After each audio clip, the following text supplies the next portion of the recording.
Hello everyone. Today we're going to be diving into what I believe to be the strongest episode of Doctor Who we've had in years. The 15th Doctor's episode titled Boom.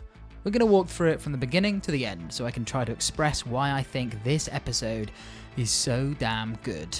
Let's not waste any more time and dive straight into it. We begin with two soldiers on a battlefield. There is an instant sense of intrigue as soon as they come on screen, as they're both wearing dog collars, something that you only see Vicars wear. We see Vader, the man with a bandage over his eyes, has a kid back at their base, and they can communicate through a comms system implanted into their head. There's an instant sense of the relationship between these two. It's playful and loving, and Vader signs off to his kid. Kiss, kiss. Kiss, kiss. We get some good exposition from Vader's patrol mate telling us that they're in a minefield, but has only just become a minefield. The mines have seemingly been planted overnight. We also find out that the enemy that these soldiers are fighting are the Castarians, and there are rumours that they are in the fog. Fog's bad too. It's just fog. Some of the men think the Castarians are in the fog. Like, they're made of fog. That's why we never see them. Of course, the fog's been analysed and it's just fog. The general aesthetic and art direction of this episode is awesome. There is this grounded and militaristic futurism here. This is my favourite aesthetic when it comes to depicting war. You find this sort of vibe with the Halo franchise, the armour, the guns, the weaponry, the ships. They all feel like a plausible continuation of our current technology. Here in Boom, it gives off the feeling of this futuristic version of like World War I. The hats are doing a lot of work there. Also, the backpacks and the sort of grungy tubes, that's very steampunk. But the general atmosphere is of sort of being in a no man's land, this brown and muddy and gravelly environment. It just emulates a feeling of media that we've seen 1,000 times before, but with a futuristic twist. Even the ambulance feels grounded, the tank like treads, the siren like whirring, the screen not being pristine, it glitches as information displays. It doesn't feel sleek and new and foreign to us. It is obviously from a time beyond ours, but it feels believable. I just really love the aesthetic and vibes of this episode. And also the idea of an ambulance being a bad thing is just an interesting twist on something that we might normally expect. Vader's buddy falls down a hill and ends up standing on a landmine. It blows him up from inside and then turns invisible again after he goes boom. The ambulance, hearing the explosion, finds Vader. And we see here that Vader's actually healthy apart from his eyes. And it's only going to take him 4 weeks to recover, not long at all in the grand scheme of things. But this is deemed unacceptable for the ambulance, as it notifies him that he's going to be terminated. There is a moment where he tries to bargain with this AI, pleading with it to let him go back to base as he is solely responsible for his kid. I have a child at base camp. Check my records, my next of kin, Splice. She's my daughter and I'm exclusively responsible for her. Please, check my records. But it doesn't listen, and so he speaks his final words, a sign-off to his child. Kiss, kiss. Flippin' heck, it's only been 5 minutes and I'm already invested in him in this whole situation. The Doctor hears Vader getting blasted and runs towards him. Someone is in trouble. His drive to go and help means that he isn't careful, he isn't cautious on this battlefield. So he ends up stepping on a landmine before we cut to the opening title screen. A little reckless from the Doctor here, yes, but to be fair, this Doctor is such an empath and seems to be extremely concerned with the safety of other people that he finds throughout his adventures. Did you hear that? Give me a sec. Someone's in trouble. Stay there! So him running towards someone who he thinks needs his help without being too careful is just a part of his character. And whilst I've got your attention, don't forget to like the video guys if you enjoyed it and subscribe to the channel, it really helps. Thanks. As we see Ruby leave the TARDIS, the Doctor is singing the Sky Boat Song. It's a beautiful Gaelic song, and it sounds pretty haunting over the silence of the battlefield. We hear in his voice that there is an uncertainty, and we cut to him, the close-up of his face, his hands, his feet. The choice of shots here is to highlight his nervousness, his lips trembling, the rigidness of his hand that is being used for balance, one foot firmly placed on the landmine, the other one raised in the air. It's a sequence of 3 little shots that just feels claustrophobic and uncomfortable, which represents how the Doctor is feeling. We never really see the Doctor in a situation like this, on the back foot, shaken and nervous. So close to actually losing, actually dying. We see him try to deflect Ruby's question of why he's singing. He doesn't answer it outright. There is a sense of denial, a sense of him trying to think about anything other than the reality of the situation. Why are you singing? The Skyboat song. Like it? I didn't ask what you were singing, I asked why. Getting my Zen on. My landmine Zen. And this is how the episode thrives. This situation calls for a slower paced story, localizes around the character of the Doctor and Ruby. We obviously have a few different plot lines running in parallel. We have Vader's death and his daughter Splice finding out. We have Monday and her romance with Canterbury as a small subplot. And there is this overall setting of war priests, this militarized religion in their fight against the Castarians, as well as the Velengard who are controlling the war itself to drive, to create profits and make money, superseding the sanctity of human life. Willing to do anything, even orchestrate an endless war against shadows and fog, just to create more wealth. There's a lot there. Some of it is well explored, some of it is a little bit underdeveloped, but the main focus of this whole episode, the main pillar, is this. The Doctor stuck on a landmine, talking to Ruby as she tries to help prevent his death. It's so focused, and it is really the first moment in this whole season that we get to zoom in on both Ruby and the Doctor to figure out who they are, what makes them tick, and how they cope under immense stress. The 15th Doctor's propensity for music is the first thing that is shown. His first reaction to this stressful situation is to sing. It comforts him, keeps him zen, maybe it helps him focus, maybe it distracts him, but it's the first thing he does, and that is important. The episode before this, we see him singing a whole musical number, say what you will about that, but music is evidently very important to this regeneration of the Doctor. It's a shame we never see him use the jukebox in his TARDIS, but I bet you they planned to do it, and it just got cut from the season for some reason like runtime. We get some dialogue that I can only really describe as quintessential Moffat. Where are we? In the middle of a war? Oh, I was kind of hoping for a beach. Yeah. What do you think this is? It's not a beach. I'll give it time. Everywhere's a beach eventually. It's weirdly profound and also something that encapsulates the outlook of a 1,000-year-old time traveller. Someone who has seen land erode over time, beaches be formed over centuries. He has a way of injecting the wisdom and life experience of the Doctor into the dialogue of pretty much every regeneration that he writes for. And there is such tension in this whole scene. Ruby really is the audience's reference point here. Her lack of knowledge of the situation allows the Doctor to explain to her, and us, the ins and outs of the specifics. The Doctor's knowledge of the mine itself is shown through the reactions that he has to all the information that Ruby gives to him. How big is it? 4 fingers? Okay. He knows how these things work, and he knows how close he is to being vaporized. The Doctor famously has more regard for the lives of others than themselves. I think that it's through a mix of genuine care, but also a bit of confidence in their ability to wing it and think their way out of any situation. And this line here is an encapsulation of that. First things first, someone was screaming. Came from directly up there. Can you check and see if anyone needs help? You need help. I'm not even screaming yet. Priorities.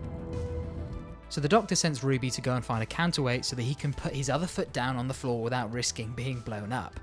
The vacuum drones are such a morbid idea, perpetuating the hold that the Velengard has over this war zone. If everyone just died from the smoke, then their weapons wouldn't be needed and they wouldn't be making any money. It's a damning critique on war profiteering, creating environments for conflict to thrive, not be stunted, but with the goal that will then drive both sides of the war to your own products. The vacuum drones also give us this great reveal of the skybox. It's gorgeous. I get what they're going for here, the overwhelming realization that you're on a different planet, but with Ruby we kinda had that in Space Babies on the space station, so it doesn't really land that much for me. Also, her friend is literally about to blow up, so I feel like her focus would be more on him, but hey, give her that moment, let her gawp at the sky, I guess. I think this is an urn or something, but it's kind of gross. What is it? Never mind. What do you mean, never mind? Tell me what you're not telling me. There is a great dynamic between these two here. Ruby shows her understanding of the Doctor here when he doesn't just explain what she's holding, so she calls him out. Smelted. It's a good word. Smelted, isn't it? Not at the I've never moment. used the word smelted before. It's never come up. New planet, new word, landmine. Oh, I am having a day. Okay, are you getting scared? We keep getting moments where the Doctor sort of goes on verbal tangents as a means of distraction, which Moffat really thrives at. Okay, yeah, that's about the right way. About? Okay, it's exactly 6.732217 kilograms. I was trying not to show off. Throw it to me. And that flex here is really cool. And Ruby has a great moment here, refusing to throw the compressed body to the Doctor, opting instead to walk up and hand it to him, putting her life at risk even more. There is a defiance in her actions that shows what she is willing to do for the Doctor despite him telling her not to. I do have a problem with the relationship between these two in this season and how quickly they grew close off screen. But here you can actually see those foundations of being best pals actually really solidifying, joking under stress, being able to calm each other and make each other laugh.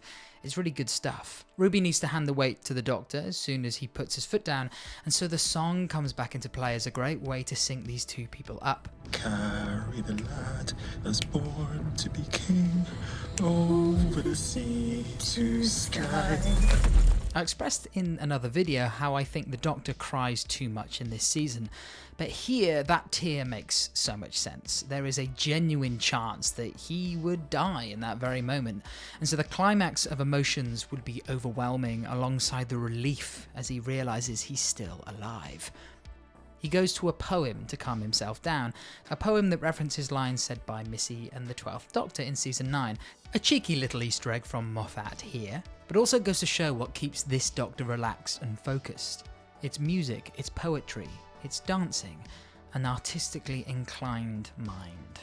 And we get the reveal of the holographic AI of Veta, who explains what happened to him to the Doctor and Ruby, again highlighting the dystopian nature of the conflict that they found themselves in.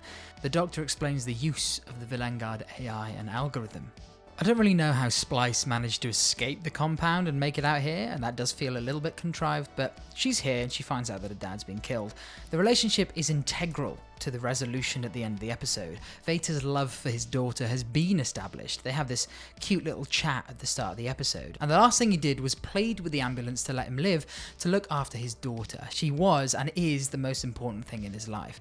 Unfortunately, this moment doesn't really work for me. I don't really believe that Splice would think that the hologram is her dad. It's pretty obvious that he's a hologram, and she also gets over this very quickly. Like, Splice is the one part of this episode that I don't think really works super well. The Doctor has the realization that he himself is the bomb, just as Monday arrives. She's played very well by Verada Sifu. I think that's how you say her name. The flow of this episode is great. The push and pull that each scene has on the situation keeps the audience engaged even though we haven't moved location. The landmine gets closer to detonation with each new injection of uncertainty and chaos, as the Doctor has to actively monitor his own bodily functions, the burst of adrenaline here and there, having to control his heart rate and keep calm. And then we get the realization that he is on the clock. Regardless of how much control he has of his own body, of his own situation, the landmine's timer is ticking down and the Doctor is as good as dead. Monday shows that she is a loyal soldier, shooting the Doctor's arm to get him to drop the casket of Veta. But we see the Doctor resist, explaining that if he is the bomb, if you run a chain reaction through him, the explosion will be huge. Not only will they all be dead, but it'll destroy half the planet. Because of the gunfire, an ambulance has now arrived and it's all kicking off. Ruby takes Monday's gun to fire so the ambulance will move on from the Doctor and come after her. Monday offers to get shot as it needs to detect an injury. And just as Ruby is about to do so, another Anglican Marine, Canterbury, Monday's love interest, runs around the corner and shoots Ruby in the chest as a means of defending Monday. It's a great twist. Each action flows seamlessly from one to the other. All the threads have been set up and it pays off in a genuinely shocking moment. And Ncuti's reaction is raw and full of shock and despair. The ambulance then connects to Ruby, telling us her biometrics. It cannot tell who Ruby's next of kin is though, there's nothing on record. The only thing that Ruby says is, Who is my next of kin? Next of kin. Even as she dies, finding out who her mum is the only thing that's important to her. And the snow appears and suddenly freezes. Shows that Ruby's dying, shows that that connection to that memory is fading. We see the strain that this has on the Doctor, and the landmine gets so close to blowing up. Please, what can we do? Surrender. Even if that were possible, which it isn't, even if I had the divinity to authorize that, it wouldn't switch off the landmine. Yes, it would. Because it's your landmine. It's your landmine. Our first hint that this whole war is a farce. And then the Doctor chats to Ruby even though she's unconscious. It's a lovely little nod to the Doctor's need for a companion. To function properly, he needs someone else. And then he drops the truth bomb on Monday. Do you hear that, Ruby? They advertise their presence. Ruby, that activates the Vilengard algorithm, the acceptable casualty rate algorithm. Keeps you dying, keeps you buying. Do you get it? Do you get it? Do you get it? Do you get it? Do you get it? There's nobody else here. You declared war on an empty planet. They aren't fighting anyone. They're fighting the algorithm. A truly horrible commentary of weapons manufacturing and war profiteering. There is no win state. This will go on forever, perpetuated by the Vilengard themselves so that they can continue to rake in the profits. You can see the seeds of religion in a lot of Moffat's work. I don't know whether he actively despises Christianity or Catholicism, or whether he just finds the concepts of church and faith interesting. But he also finds the militarization of faith such an interesting concept, as it's been the norm for most of human history. As the Doctor states here, we're in a blip. And so we see the Doctor berate Monday here for having too much faith, for being blind to the facts around them. He summons Vader's hologram to prove to Monday that this planet is uninhabited. And this goes against the AI's protocol, so it can't do it, but the Doctor pleads to the little bit of real Vader that is within the AI, pleading to him as a dad to protect his daughter. And it works. It's a little contrived, but the AI has to be based off of something. And when Vader was killed by the ambulance, he was expressing his care for Splice more than anything. So if any part of his personality was integrated into that AI, it would have been the drive to look after his child. How the AI travels through the Doctor here, I have no idea. The subplot of Monday and Canterbury is cute, even if it is a little bit immature. Do you like me? Do you have a crush on me? That sort of thing. But they have this cute little back and forth, and Canterbury expresses how he feels towards her. Suddenly the ambulance defences blasts them away, and we get this harrowing moment, reminiscent of Silence in the Library. Are you injured? I'm fine. How are you? I'm okay. Just shock. As we realise Canto is dead, which is devastating to Monday, and even more tragic after the conversation that they've just had.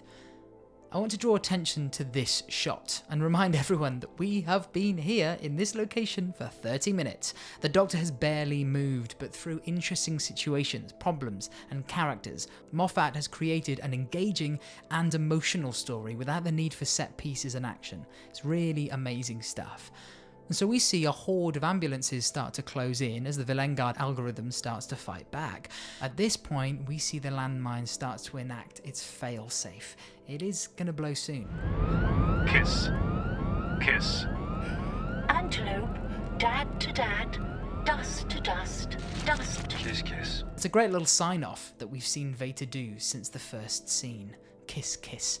Instantly letting us know that he has overcome the algorithm. Again, it's a little contrived, but I do think that it's been set up enough for me to get on board with it. Also, Ncuti's joyfulness right here is such a beautiful contrast to how the Doctor has been for this whole episode.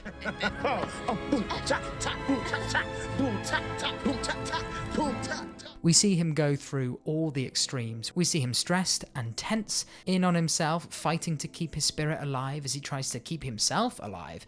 And now, once the day has been won, now he's safe, now Ruby is alive, he has an explosion of happiness and expressiveness. And I think it's great. And the last scene is the four of them looking up at the sky. Again, it's a bit weird how okay Splice is here, seeing that her dad is, dead. But I guess she did also just see an AI version of him save the whole world, so it must be a little bit confusing. It might also hint to her upbringing around the church, through that connection to faith and belief of what's beyond life itself. Strangely mature for a young kid. And this last interaction with Ruby and the Doctor is really lovely. It feels really natural. This is the first time I really feel like the two of them feel like good pals. The Doctor imparting some sad but profound truths. Dying defines us. Snow isn't snow until it falls. Snow. Yeah, snow. We all melt away in the end. But something stays. A sad old man once told me, what survives of us is love. And that last line does resonate through this episode. What survives of us is love. Vader's loves for Splice is what survived through into the AI, which allowed it to act against its protocol and save the Doctor, and thus saving Vader's daughter, overcoming the oppressive nature of the Villain Guard. Love literally beat the embodiment of war. A lovely message. I just love this episode. I think Ncuti gives a role-defining performance. He shows the fear, the stress, the love, the joy, the intelligence, the manic nature, the problem-solving mind of the Doctor in a roller coaster ride of an episode. You can tell how good the writing and characters are because of the lack of things that actually happen. It's a very slow burner as it only takes us through a small set of actions, but the interactions between all the different characters is what makes the story interesting. We get to dive deep into the Doctor's character as he is pushed to the extreme, as well as seeing Ruby acting under the pressure of the situation. We see her risk her life for her friend multiple times, actually being shot and nearly dying to save him. The supporting characters also do a good job. Varada Sethu does a great job. Interesting to see her join as a companion next season. Veta is good for the small amount of time he is on screen. Kanto serves his purpose in the story. And Splice is the only one that I find a little bit weird. Honestly, just a fantastic episode, written by someone who really just understands the character of the Doctor, and who really knows how to write an engaging and interesting episode in a very clever way. Thanks for watching, guys. This episode is the highlight of the season for me and is the best episode of Who we've had in years. Don't forget to like the video and subscribe. I also have a Patreon that's linked down below if you would like to go above and beyond and support the channel. I'll see you all in the next video. Bye!